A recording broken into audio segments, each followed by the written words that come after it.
And the Lord said unto Abram, and this is the opening of the story, get thee out of thy country, and from thy kindred, and from thy father's house, unto a land that I will show thee. And this is one of those phrases where every clause is significant. Go somewhere you don't understand. That's the first thing. Get thee out of thy country. You know, back in the 1920s, there was a whole slew of American writers who ended up as expatriates in Paris, Hemingway among them, and who wrote The Great Gatsby. Fitzgerald, yes, and then a variety of others. It was very inexpensive in Paris at the time, and part of their transformation into great literary figures was the fact that they were out of their country, and now they could see what their country was, because you can't see what your country is until you leave it. So you have to go into the unknown, and that's God's first command. Go into the unknown, because you already know what you know. And that's not enough unless you think you're enough. And if you're not enough and you don't think you're enough, then you have to go where you haven't been. And so that's the first commandment to Abraham. It's like, okay, that's a good one. That makes perfect sense. Go to where you don't know. Yes. And from thy kindred. Well, what does that mean? It means grow up, right? That's what it means. It means get away from your family enough so that you can establish your independence. And that isn't because there's something wrong with your family, although perhaps there is, you know, as there is perhaps wrong with you. But it means get away. You know, I talk to people very frequently whose families have provided them with too much protection. And they know it themselves, and that means they're deprived of necessity. You know, one of the things that you see in the United States, for example, is that the children of first-generation immigrants often do better than their children. And the reason for that is that the children of first-generation immigrants have necessity driving them. And you don't know how much you need necessity to drive you, because maybe you're not very disciplined. And if a catastrophe doesn't immediately befall you if you don't act forthrightly today, then maybe you never act forthrightly, right? Because the gap between your foolishness and the punishment is lengthened by your unearned wealth, and so you never grow up and learn, and you have to get yourself away from your dependency in order to allow necessity to drive you forward. And that's to become independent and to become mature. And I think part of what's happening in our culture is that the force that's attacking the forthright movement forward of young men in particular is afraid of the power of men, because it's confused about the distinction between power and authority and competence. Like a man who has authority and competence has power as a byproduct, but the authority and competence is everything. And people who can't understand that fail to make the distinction between power and authority and competence, and they're afraid of power, and so they destroy authority and competence. And that's a terrible thing, because we need authority and competence. What else is going to allow us to prevail in the long run?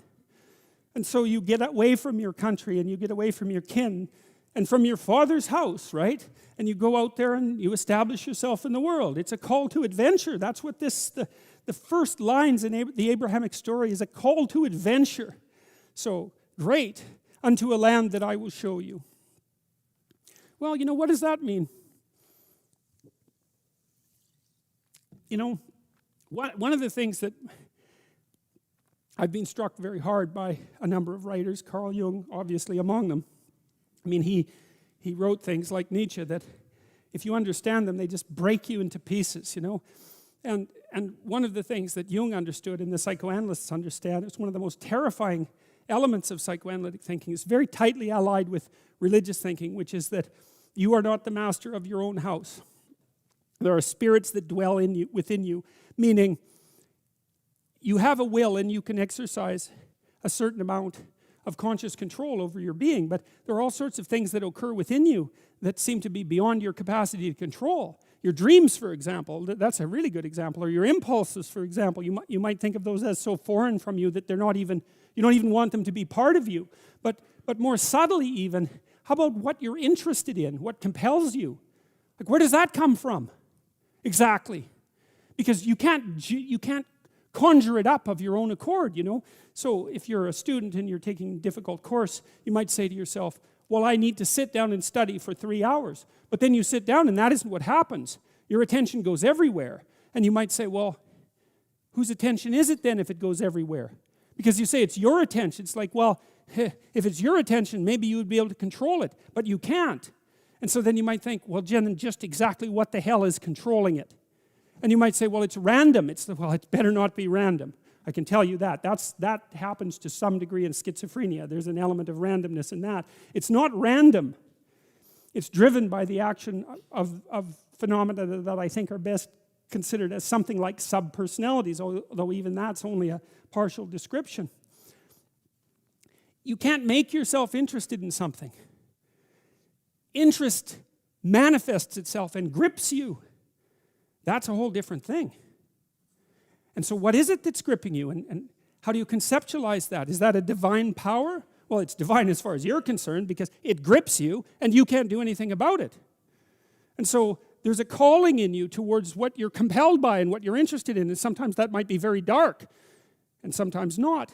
But you're compelled forward by your interest. And so the idea that what moves you away from your country and your father's house and the comforts of your childhood home is something that's beyond you and that you listen to and hearken to. That's exactly right. And you can say, well, I don't want to call that God. It's like, it doesn't matter what you call it exactly. It doesn't matter to what it is, what it's called. It still is. And if you don't listen to it, that's the other thing. If you don't listen to it, and I've been a clinician and talked to enough people now, as old as I am, to know this absolutely. If you do not listen to that thing that beckons you forward, you will pay for it like you cannot possibly imagine. You'll have everything that's terrible about life in your life and nothing about it that's good. And worse, you'll know that it was your fault and that you squandered what you could have had. So, this is not only a calling forth, but a warning. Unto a land that I will show thee. And that's it, that I will show thee. And you don't want to be too concrete about this, you know. There's all sorts of new territories that you can inhabit. There's abstract and conceptual territories. If you go to university and you study biology or you study physics or any discipline, you're in a territory, right? You're in the territory that all the scholars have established. And then as you master the discipline, you move out beyond the established territory into the unknown. And that's a new land, right? Maybe it's even a land of your enemies, for that matter. But it's a new land. The frontier is always in front of you. And so, you know, when the earth was less inhabited than it is now, the frontier was the psychological frontier and the geographical frontier was the same thing, and now they've separated to some degree because there's not so much geographical frontier. But the frontier is a place that never disappears, and the land that's beyond the land that you know is always there, and it's always where you should go. And all of that's packed into these, 4 phrases. So when I've been thinking about narrative, you look at the world through a story. You can't help it. And the story is what gives value to the world, or the story is what you extract from the value of the world. You can look at it either way. You're somewhere and it's not good enough, right? That's the eternal human predicament. Wherever you are isn't good enough. And to some degree that's actually a good thing, because if it was good enough, well, there's nothing for you to do. So it's actually maybe a good thing that it's insufficient. And that might be why sometimes having less is better than having more. And I don't want to be a Pollyanna about that. I mean, I know that there's deprivation that can reach to the point where it's completely counterproductive. But it isn't always the case that starting with little is... if you start with little, you start with more possibility. It's something like that. So you move always from what's unbearable about the present to some better future, right? And if you don't have that, then you have nothing but threat and negative emotion. You have no positive emotion, because the positive emotion is generated in the conception of the better future and then the evidence that you generate yourself that you're moving towards it. That's where the positive and fulfilling meaning of life comes. So you want to set up this structure properly. It's very, very important. And so what it means is that you want to be going somewhere that's good enough so that the going is worth the while.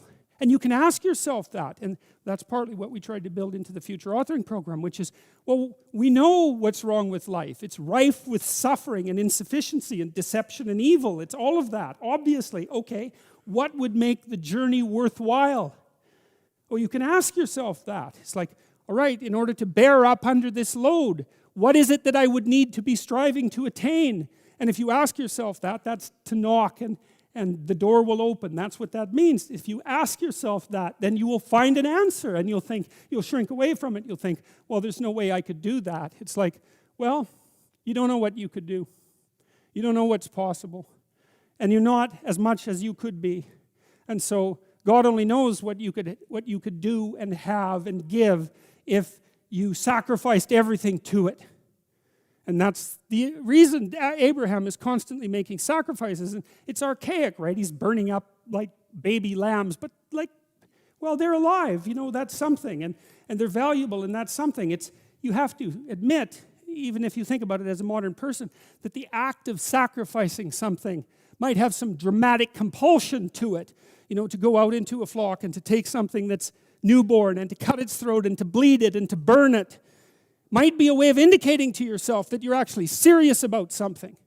And it isn't so obvious that we have rituals of seriousness like that now. And so it's not so obvious that we're actually serious about anything. And so maybe that's not such a good thing. And so maybe we shouldn't be thinking that these people were so archaic and primitive and superstitious. It's possible that they knew something that we don't. And certainly in the Abrahamic stories, one of the things that maintains Abraham's covenant with God is his continual willingness to sacrifice. And that sacrificial issue is so important because you are not committed to something unless you're willing to sacrifice for it. Commitment and sacrifice are the same thing.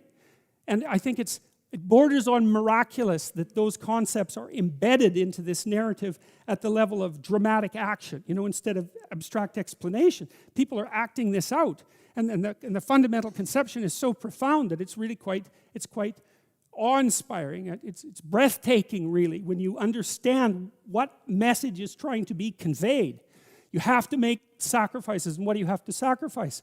You have to sacrifice that which is most valuable to you currently that's stopping you. And God only knows what that is. It's certainly the worst of you. It's certainly that. And God only knows to what degree you're in love with the worst of you. So you move from the unbearable present to the ideal future. And you can't help that. You have to live in a structure like that. That's your house. That's another way of thinking about it. And if you want to get your house in order, and if you want it to be a place that you can live properly, then you have to plan the future that is perfect